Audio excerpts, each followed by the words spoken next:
നമസ്കാരം. മലയാളി വാർത്ത ഇൻസൈഡിലേക്ക് സ്വാഗതം. വീണ്ടും ഒരു അടച്ചുപൂട്ടൽ ഭീഷണിയിൽ കേരളം. രാജ്യത്ത് കോവിഡ് കേസുകൾ വർദ്ധിക്കുന്നുവെന്ന് റിപ്പോർട്ട്. 24 മണിക്കൂറിനുള്ളിൽ രാജ്യത്താകമാനം 7 മരണം റിപ്പോർട്ട് ചെയ്തു. 2710 കേസുകളാണ് റിപ്പോർട്ട് ചെയ്തിരിക്കുന്നത്. ഇതിൽ ഏറ്റവുമധികം കേസുകൾ കേരളത്തിൽ തന്നെയാണ്. 1147 കേസുകളാണ് കേരളത്തിൽ റിപ്പോർട്ട് ചെയ്തത്. തൊട്ടു പിന്നാലെ മഹാരാഷ്ട്ര 424 കേസുകൾ, ഡൽഹി 294 കേസുകൾ എന്നിവയും വരുന്നു. ആദ്യ കോവിഡ് മരണം ഡൽഹിയിൽ റിപ്പോർട്ട് ചെയ്തു. കോവിഡിൻ്റെ ഈ രണ്ടാം വരവിൽ ആളുകൾ വേണ്ടത്ര പ്രാധാന്യം കൊടുക്കുന്നില്ല എന്നുള്ളതാണ് ഒരു കാരണം. അതുകൊണ്ട് തന്നെ രോഗവ്യാപനം കൂടുകയാണ്. 2020 നമ്മൾ കാണിച്ച ശുഷ്കാന്തി 2025 ആയപ്പോൾ കാണാനില്ല എന്നത് തികച്ചും ആശങ്കാജനകമാണ്. ജലദോഷം, ചുമ, തൊണ്ടവേദന, ശ്വാസതടസ്സം തുടങ്ങിയ രോഗലക്ഷണങ്ങളുള്ളവർ നിർബന്ധമായും മാസ്ക് ധരിക്കേണ്ടതാണ്. പ്രായമായവരും ഗർഭിണികളും ഗുരുതര രോഗമുള്ളവരും പൊതു ഇടങ്ങളിലും യാത്രകളിലും മാസ്ക് ധരിക്കുന്നത് അഭികാമ്യം. രോഗലക്ഷണമുള്ളവർക്ക് കോവിഡ് പരിശോധന നടത്താൻ നിർദ്ദേശം നൽകിയിട്ടുണ്ട്.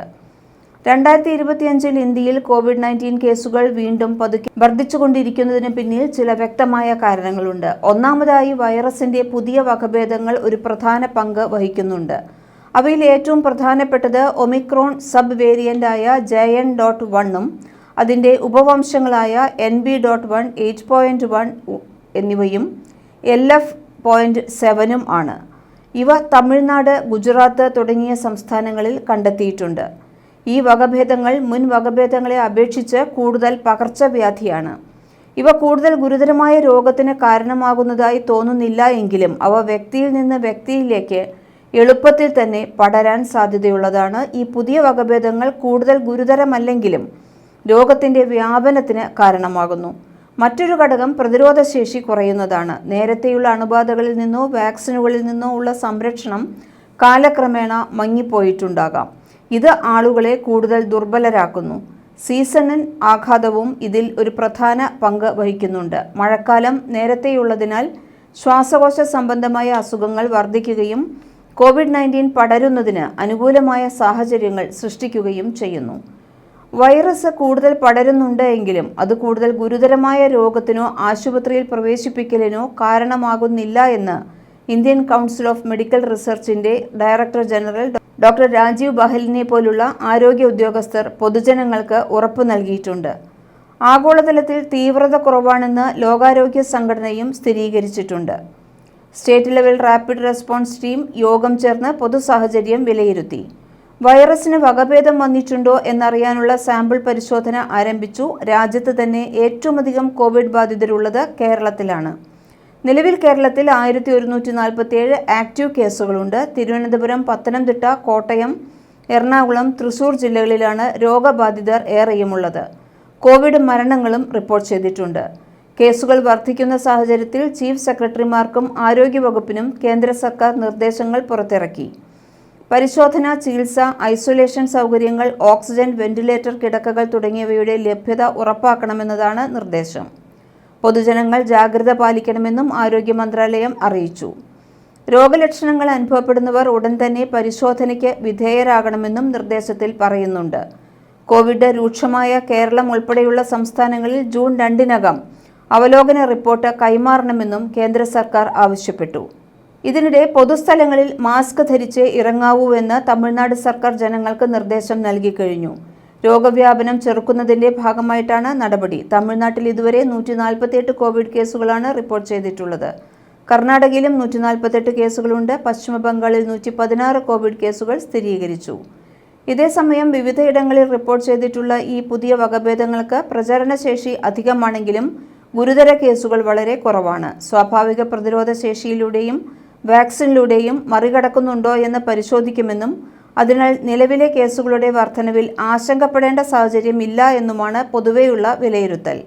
മഹാരാഷ്ട്ര, കർണാടക, തമിഴ്നാട്, കേരളം എന്നിവിടങ്ങളിലാണ് പ്രധാനമായും കോവിഡ് കേസുകൾ റിപ്പോർട്ട് ചെയ്തത്. മെയ് മാസത്തിന്റെ തുടക്കം മുതൽ തെക്ക് കിഴക്കൻ ഏഷ്യയിൽ കോവിഡ് വ്യാപനം ഉണ്ടാകുന്നതായി ലോകാരോഗ്യ സംഘടനയുടെ കണക്കുകൾ തെളിയിക്കുന്നുണ്ട്.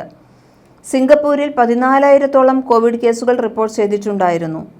കോവിഡിന്റെ ഉപവകഭേദമായ NB.1.8.1 സാന്നിധ്യവും ഇന്ത്യയിൽ റിപ്പോർട്ട് ചെയ്തതായി വിവരമുണ്ട്.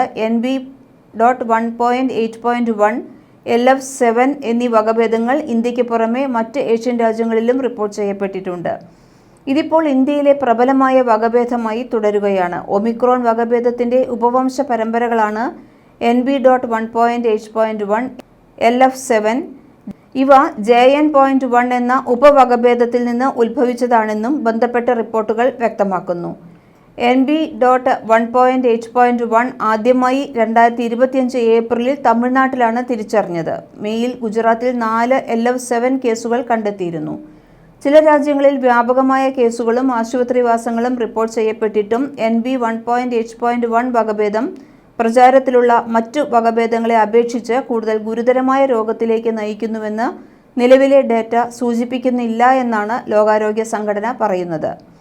2 വകഭേദങ്ങളിലും സ്പൈക്ക് പ്രോട്ടീനിൽ ഒന്നിലധികം മ്യൂട്ടേഷനുകൾ സംഭവിച്ചിട്ടുണ്ട്. ഇത് അവയുടെ വ്യാപനശേഷിയും രോഗപ്രതിരോധ പ്രതികരണങ്ങളിൽ നിന്ന് രക്ഷപ്പെടാനുള്ള കഴിവും വർദ്ധിപ്പിക്കുന്നു. ഇത് മുമ്പത്തെ ഒമിക്രോൺ ഉപവകഭേദങ്ങളെ അപേക്ഷിച്ച് ഏകദേശം 1.5 മടങ്ങ് കൂടുതൽ പകർച്ചവ്യാധി ഏറ്റുന്നതാണ്. NB.1.8.1, LF.7 എന്നിവയുമായി ബന്ധപ്പെട്ട ലക്ഷണങ്ങൾ മുമ്പത്തെ ഒമിക്രോൺ അണുബാധകൾക്ക് സമാനമാണ്. തൊണ്ടവേദന, ക്ഷീണം, നേരിയ ചുമ, പനി, പേശിവേദന, മൂക്കൊലിപ്പ്, തലവേദന, ഓക്കാനം, വിശപ്പില്ലായ്മ, നേരിയ ദഹനനാള പ്രശ്നങ്ങൾ എന്നിവ അനുഭവപ്പെടും.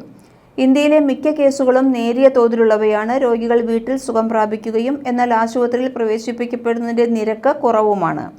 മുൻകാല രോഗങ്ങളെ അപേക്ഷിച്ച് ഈ വകഭേദങ്ങൾ കൂടുതൽ ഗുരുതരമായ രോഗത്തിനോ ഉയർന്ന മരണനിരക്കിനോ കാരണമാകും എന്നതിന് നിലവിൽ തെളിവുകളൊന്നുമില്ല. കർണാടക, തമിഴ്നാട്, ഗുജറാത്ത് തുടങ്ങിയ മറ്റു സംസ്ഥാനങ്ങളിലും കേസുകളുടെ വർധനവ് റിപ്പോർട്ട് ചെയ്യപ്പെട്ടിട്ടുണ്ട്. ലോകാരോഗ്യ സംഘടന ഇവയെ ആശങ്കയുടെ വകഭേദങ്ങൾ എന്ന ലേബൽ ചെയ്തിട്ടില്ലെങ്കിലും അവർ അവയെ നിരീക്ഷണത്തിലുള്ള വകഭേദങ്ങൾ എന്ന വിഭാഗത്തിൽ ഉൾപ്പെടുത്തിയിട്ടുണ്ട്. അതായത് ശാസ്ത്രജ്ഞർ സൂക്ഷ്മമായി നിരീക്ഷിക്കുന്നുണ്ട്. നിങ്ങളും അങ്ങനെ തന്നെ ചെയ്യേണ്ടതാണ്. NB.1.8.1, LF7 എന്നിവയെ WHO നിരീക്ഷണത്തിലിരിക്കുന്ന വകഭേദങ്ങളായി തരംതിരിച്ചിട്ടില്ല.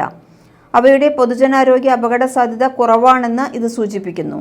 ഇന്ത്യൻ ആരോഗ്യ അധികൃതർ അവയുടെ വ്യാപനം ട്രാക്ക് ചെയ്യുന്നതിനായി ജിനോം സീക്വൻസിംഗും നിരീക്ഷണവും വർദ്ധിപ്പിച്ചു വരുന്നതായാണ് റിപ്പോർട്ട്. വാക്സിനേഷൻ, തിരക്കേറിയ സ്ഥലങ്ങളിൽ മാസ്ക് ഉപയോഗം, ശുചിത്വ നടപടികൾ പാലിക്കൽ എന്നിവ വിദഗ്ധർ നിർദ്ദേശിക്കുന്നു. ജാഗ്രതയാണ് ഏറ്റവും നല്ല നടപടിയെന്ന് അവർ പറയുന്നു. പനി അല്ലെങ്കിൽ വിറയൽ, ചുമ, ശ്വാസതടസ്സം അല്ലെങ്കിൽ ശ്വസിക്കാൻ ബുദ്ധിമുട്ട്, ക്ഷീണം, പേശി അല്ലെങ്കിൽ ശരീരവേദന, തലവേദന, രുചിയോ മണമോ നഷ്ടപ്പെടൽ, തൊണ്ടവേദന, മൂക്കൊലിപ്പ്, ഓക്കാനം അല്ലെങ്കിൽ ഛർദി, അതിസാരം എന്നീ ലക്ഷണങ്ങൾ പൊതുവായി കാണുന്നുണ്ട്. ഇവയിൽ 2ൽ കൂടുതൽ ലക്ഷണങ്ങൾ കാണുന്നുണ്ടെങ്കിൽ കോവിഡ് പരിശോധന നടത്തേണ്ടതുണ്ട്.